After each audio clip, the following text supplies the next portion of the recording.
Why are you teaching him the tricks? So we'll have to, we'll just go like for 45 minutes or so and then have a break, and that whole cart's filled with goodies and stuff, so that we'll have a break after 40 minutes or so, and then if we have anything else to do, we'll cover it when we come back then.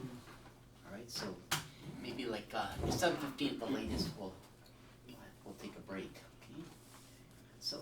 So this year for the RCIA, I thought we would do the Catechism. I think we've done the Catechism before. Maybe it's before the pandemic for sure. So I think we've done the Catechism, but always in parallel with another book or something. And so I thought we would mostly use the Catechism this year, and then we'll supplement it with a book that just came out, and I just found out about it about 2 weeks ago.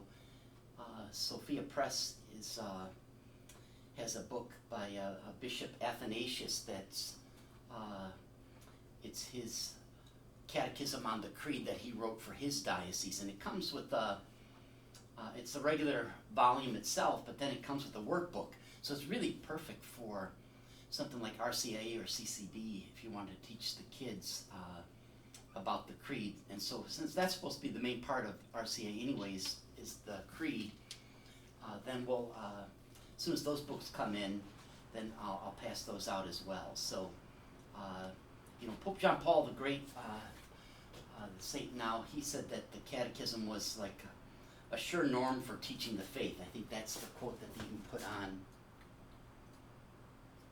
that I think they had put on the first edition that he wrote when he wrote the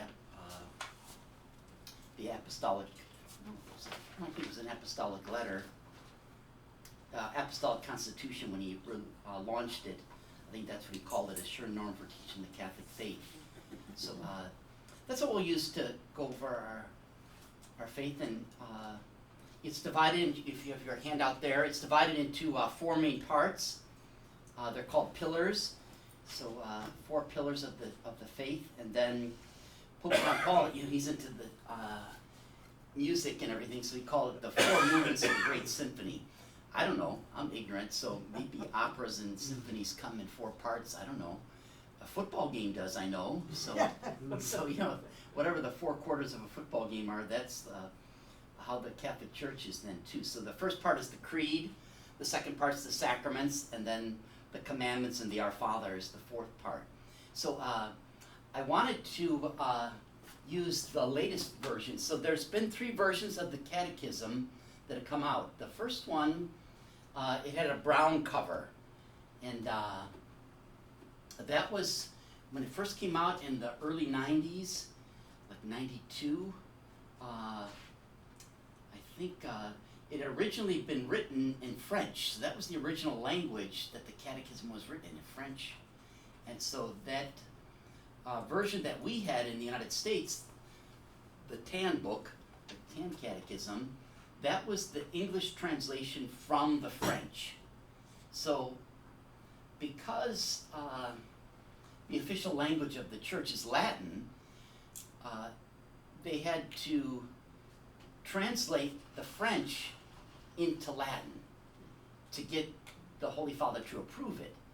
And so then once they had the Latin version of the French text, then they converted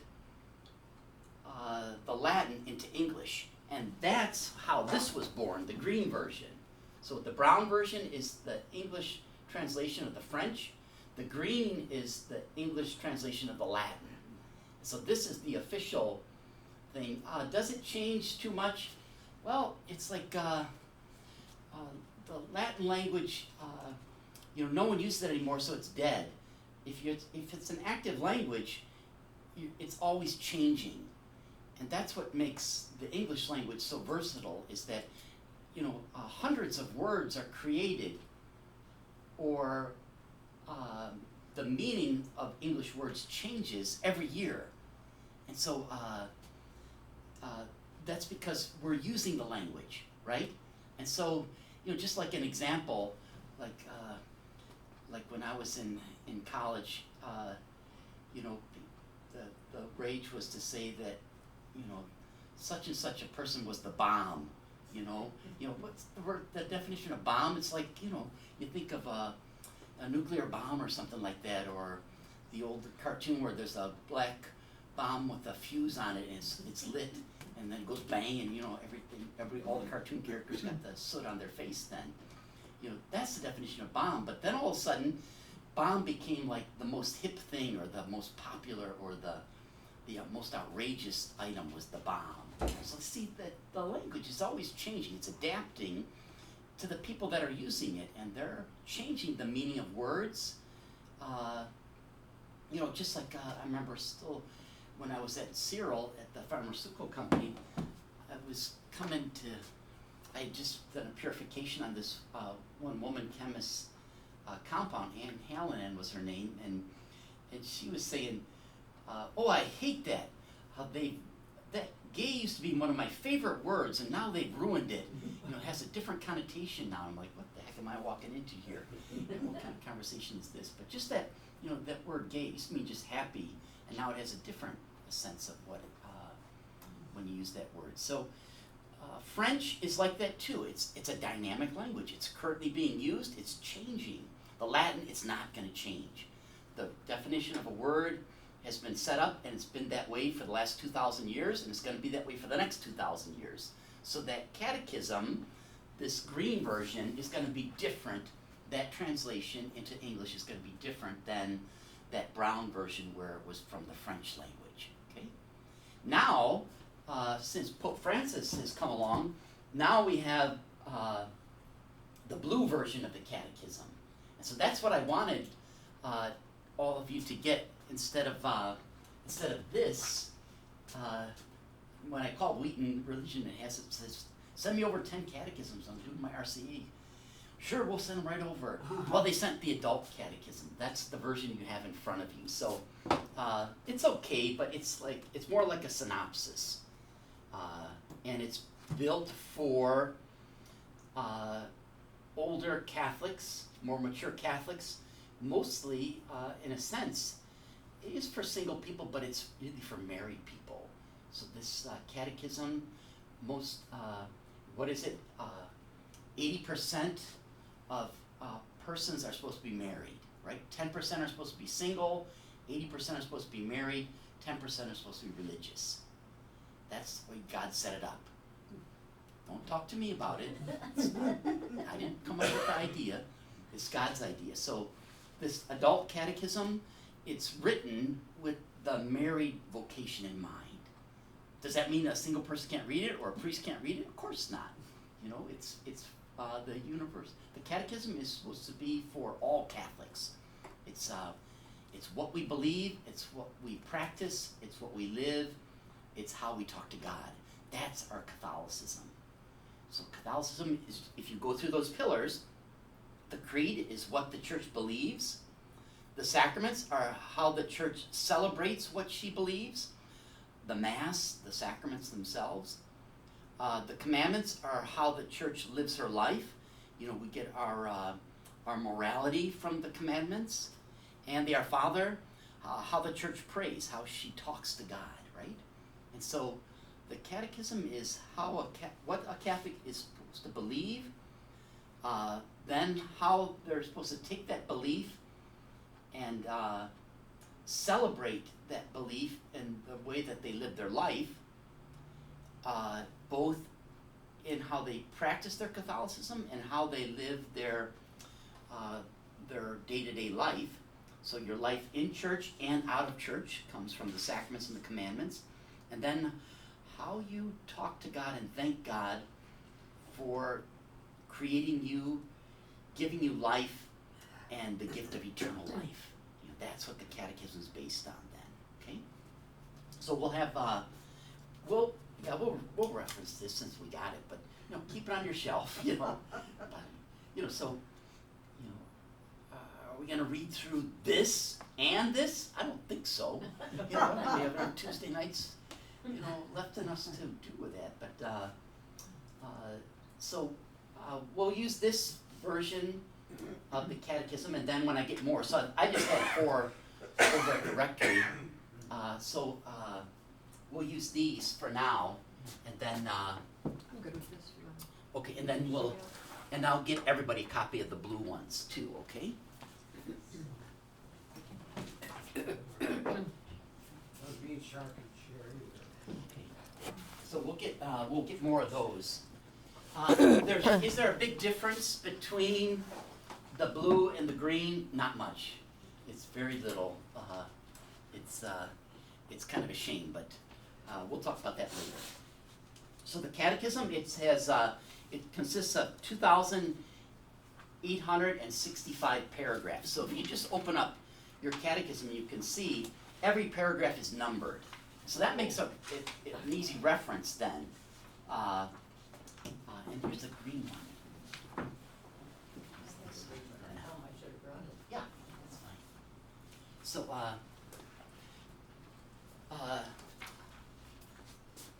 each paragraph is numbered, and so then you'll see a lot of times in church documents or, I don't know, just sometimes I see priests write bulletin columns and things, their gusset equivalent or whatever, and they'll reference the catechism, and they'll put like catechism, they'll put CCC 151.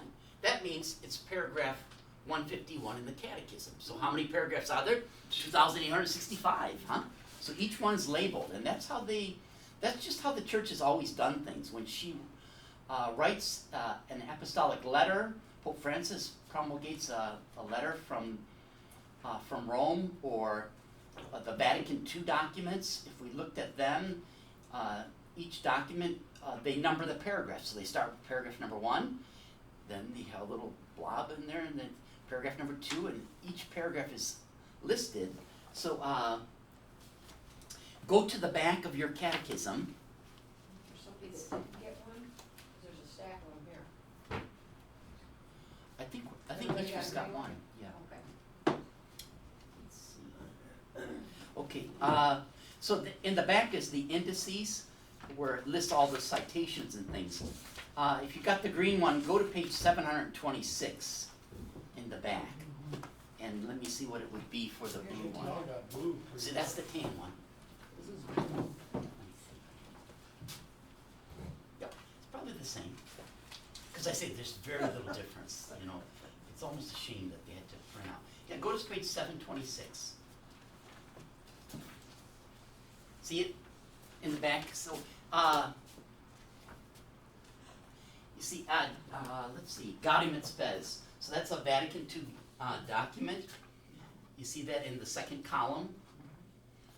Here's where we're at. Then it says, in that document, paragraph 2 is section 2, paragraph 2. If you went to paragraph number 421 in the Catechism, it references that second paragraph of Gaudium et Spes. So if now, you see where it says that 2, and then it's got that squiggly 2 S's there, and then a number 2, and then it says 421. You see where I'm at? Yes. So if you went to now to paragraph 421 in the Catechism, which is way back on page 105, see that? And you go down to paragraph 421, it's in the in brief section. It says, Christians believe that the world has been established and kept in being by the Creator's love, has fallen into slavery to sin, but has been set free by Christ, crucified and risen to break the power of the evil one. That references, that's what Gaudium et Spes, paragraph 2 says. See how it's cross-referenced then. We can reference all of the Vatican documents that have ever been written, all the letters from the Pope that have ever been written. They're all numbered with paragraphs, paragraph numbers. So all we have to do is find out what the title is that we're talking about, what work, find out what paragraph, and then we can find out where in the Catechism that is referenced. So yeah, you see what I mean? So that's how you can cross-reference things then.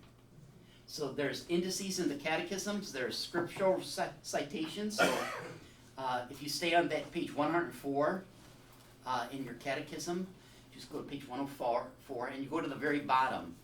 So you're going to see the numbers 304, 305, 306. Those are footnote numbers. And so footnote number 304 is from Genesis chapter 3, verse 9 in the Bible.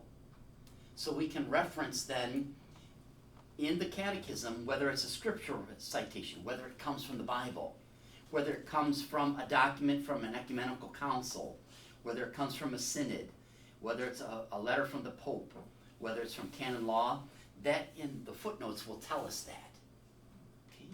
So it's really, it's in depth. You can use this catechism to reference not only what the church is talking about in the catechism, but where it gets that notion from a document that the church has previously published then.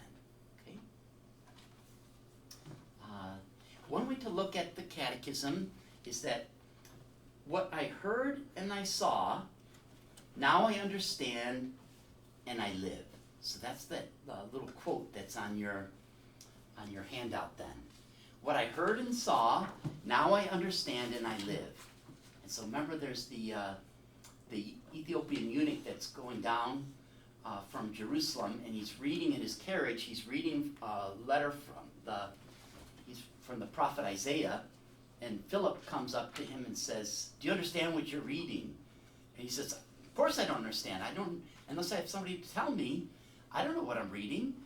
I don't know if the author's talking about himself or someone else." And so Philip gets into the carriage with him, and it opens the scriptures for him. So the Ethiopian eunuch, he was reading something, but he didn't have understanding of what he was reading because there was no one to teach him. And that's what the catechism is there for. It's to teach us, what do we know about God? What does God expect of us? How does God expect us to live our life?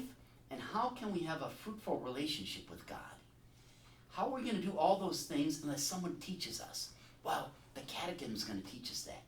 The catechism is going to teach us what to believe, our faith, how to practice that faith by going to Mass and celebrating the sacraments. Then, once we get out of the church with the grace of the sacraments inside of us, how do we live our life? The catechism is going to teach us that in that third section on the commandments. And then, how can we have a fruitful relationship with God, this God of the universe that wants to love us and wants nothing more than for us to love him? Well, that's how we're going to learn how to pray in that fourth section of the catechism then. So what I heard and I saw, now I understand and believe. So part one of the creed teaches us what the church believes, what she preaches. The second part is the sacraments, what we believe. Do we believe what we preach, and how do we celebrate the faith? The third part, the commandments, how do we live what we believe, and how do we react to what God has done for us? And see, that's the big thing. If there's always a disconnect in our world of what we do on Sunday and what we do Monday through Saturday, right? Isn't that what the rest of the world shakes their finger at us? Saying, "Oh, well, you Catholics, you're all pious and on your best behavior when you're in church and God's looking down at you. But as soon as you get out into the parking lot, you're cutting each other off and you're trying to race to the La Fiesta, for lunch, just as much as the guy that didn't go to Mass on Sunday, right?" So there's this thing about Catholics that, do we live that faith that we were taught in church? Do we live that the rest of the week? Or is it just something that we do on Sunday for an hour, right? So how do we live what we believe as Catholics? How do we react to what God has done for us? And then that fourth section on prayer, how do we pray based on our living of the Catholic faith then? If you know the mind of God, which is what the Catholic faith is, how does that make your language, when you're conversing with God, how does that change your language? Once you know what God's mind is, how does that change how your mind thinks? And that turns out to be what our prayer is. Once those two things, once we have the mind of God and we can talk to God with the same vocabulary that God is talking to us, all of a sudden there can be a relationship there. And so that's the gem of the Catechism, is that fourth section on prayer. If we could understand and comprehend and put into practice that fourth section of the Catechism, our life would be different. And that would affect not only our understanding of the Catholic faith that God has given us, why we want to celebrate those sacraments that God gives us grace through, and why we want to live the commandments, not seeing them as rules and limitations on what we can and can't do, but seeing them more as living the commandments makes our life blossom and bear fruit for God and ourselves. Huh? So the whole thing is about that fourth section, and I guess that's the surprise of the night, if there is a surprise for RCA, is that you know this from past RCAs. If we have a book and we're going over it, we don't start with page 1 and then go through. With Father Andy, we start in the back or somewhere in the middle, and we jump around. Well, for this RCA session, we'll start with section 4. We'll start with the prayer, and then we'll go to the other sections, okay? So that's how we'll do things. What are the 4 pillars then? So there's just ways to do it. 4 major parts, 4 pillars, 4 great movements of a symphony. So it's always this 4. The 4 pillars, the creed is the faith, that'd be like the foundation. The sacraments would bring us into the presence of Jesus. So if we come into God's Son, the presence of Jesus, He'll give us His love. He'll pour His love into us. He'll give us the grace of the sacraments that He died on Calvary to give us. And then once we have that grace of the Christ inside of us, then we can live the commandments out. We have the strength to do that.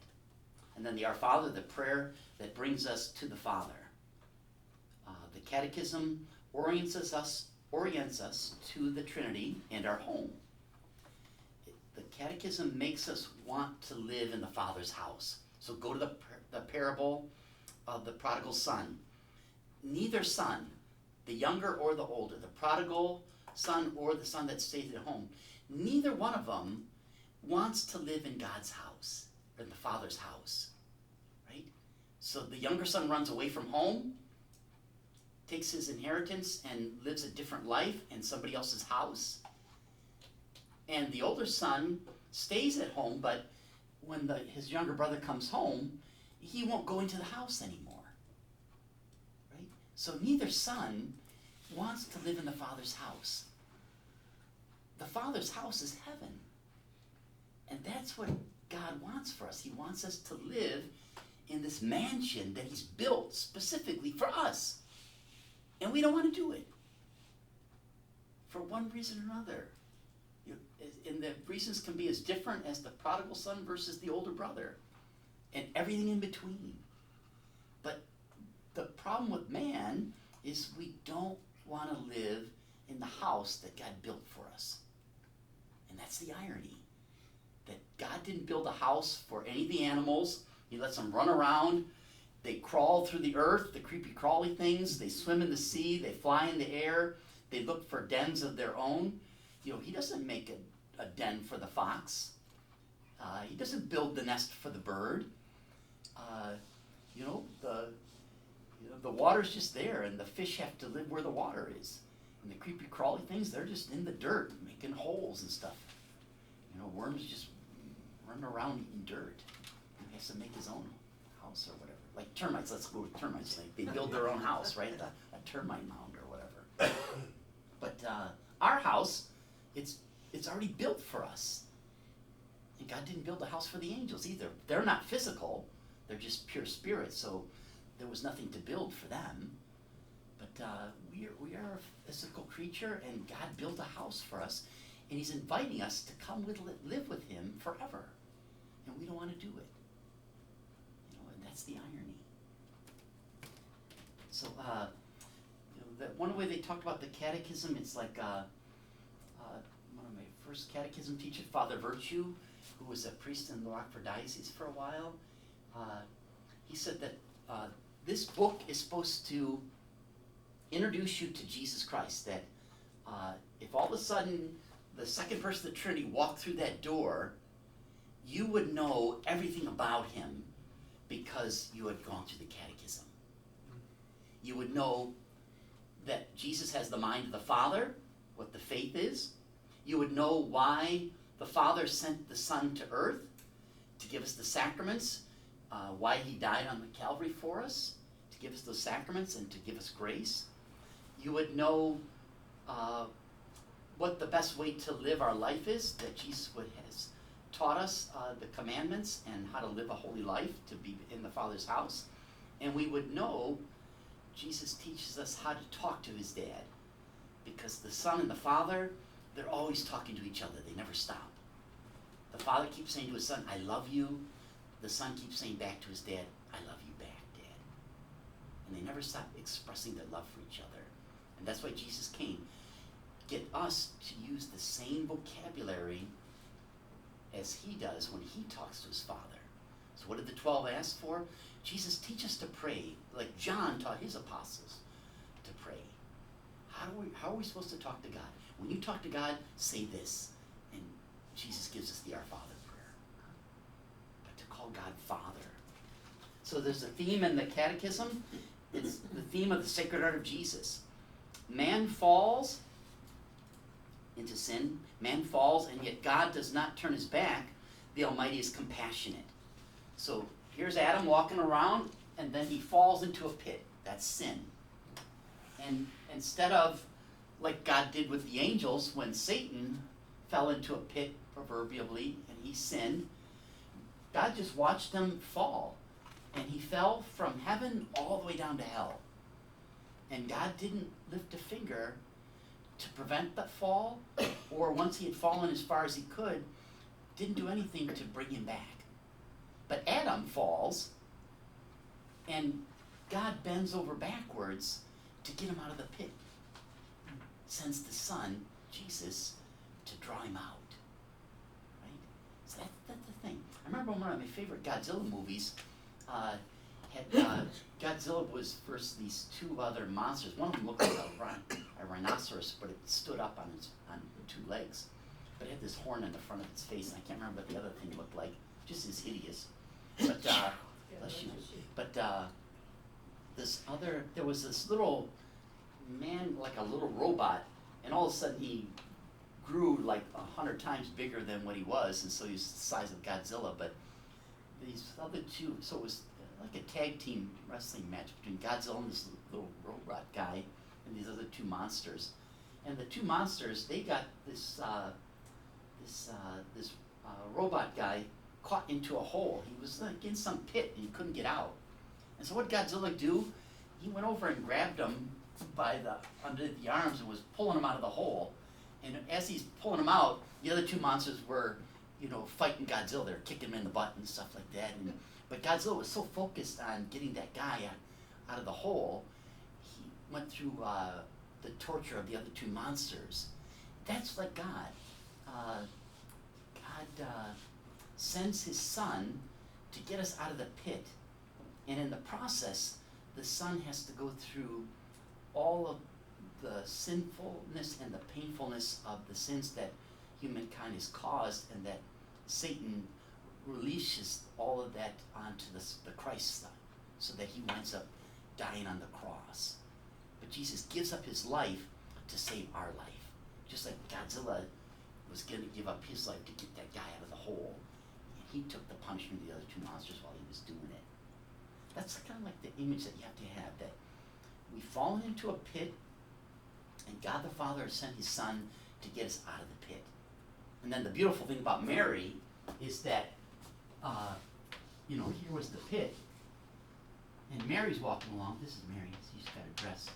So here's Adam, he's walking along. He just falls into the pit, right? That's Adam. And this is Mary. so with Mary, it's different. She never falls into the pit. She's never never has original sin or the effects of concupiscence on her.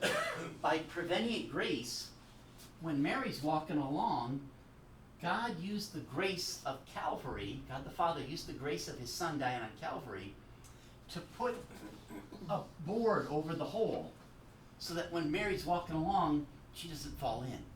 And so that's called prevenient grace. Mary was given grace so that she never falls into the pit. And that's why Mary never knows sin. That's why she can conceive the Christ child. So even though the Christ dies 33 years after he's born from Mary's womb, God reached across time and took the grace of Good Friday and gave it to Mary, called prevenient grace, to hold up that pit so that she doesn't fall into it. Right? But the rest of us, we're born with original sin, and that's why we have to be baptized. And so we all fall into the pit and have to be rescued by Jesus Christ then. But Mary had to be rescued by Jesus, but she was rescued in such a way that she never fell. You know, she was given the grace, she was rescued by Christ, but she never fell into sin. See that? So use that image in your mind of that pit, and that's what's going on with the Catechism then, okay? All right, just a little history, then we'll have our break. So on the flip side there, this little history of the Catechism. So it originated with the recommendation. There was an extraordinary synod of bishops in 1985. So what's 1985? That's the 20th anniversary of Vatican II. So these bishops met, a synod of bishops, and they made a recommendation to Pope John Paul the Great, he was the Holy Father then, that a catechism should be made based on Vatican II. Every big ecumenical council, like the last one before Vatican II was Vatican I, but before that was the Council of Trent. Trent had a catechism. They produced a catechism. What is it that we believe? How do we celebrate the sacraments? How do we live a moral life? How do we pray? They had a catechism based on the Council of Trent. And so it was the recommendation of this synod in 1985 to the Holy Father that we should have a catechism based on the teachings of Vatican II. And the other bishops in the world said to Pope John Paul II, no, it's not possible to have a catechism anymore. There's a difference in cultures depending on what continent you're on, which of the 5 continents you're on. There's going to be a difference in how people think, that there's no way that we could have a universal catechism like they had back in Trent. Back in Council of Trent, Europe is the center of the world. They're all thinking in a European fashion. They could have a catechism back then. It just made sense. Everybody's speaking Latin, and you have that language. Everybody could understand if they did write a catechism. And it was Cardinal Schönborn, I think that's, yeah, you see his name there, Cardinal Schönborn. He's from, I think he's from Austria. He put a bug in Pope John Paul II's ear, and he said that, you know what, I've experienced teenagers on all 5 continents, and what I found out about teenagers is they all wear blue jeans. And when he said that to Pope John Paul II, Pope says, if all the young people are the same, that they all want to wear blue jeans, then we could have a universal catechism. If there's some commonality that everybody in the whole world, all the young people of a certain age, if they all want to wear the same clothing, they all must be thinking the same. Even though they have different languages, even though they're in different cultures, even though they have different upbringings, if they all want to wear the same clothes, there's hope that we could have a catechism. So what the Pope did was he appointed a commission of cardinals and bishops to develop a compendium of the Catholic doctrine. He chose 12 cardinals and bishops that wrote that first catechism.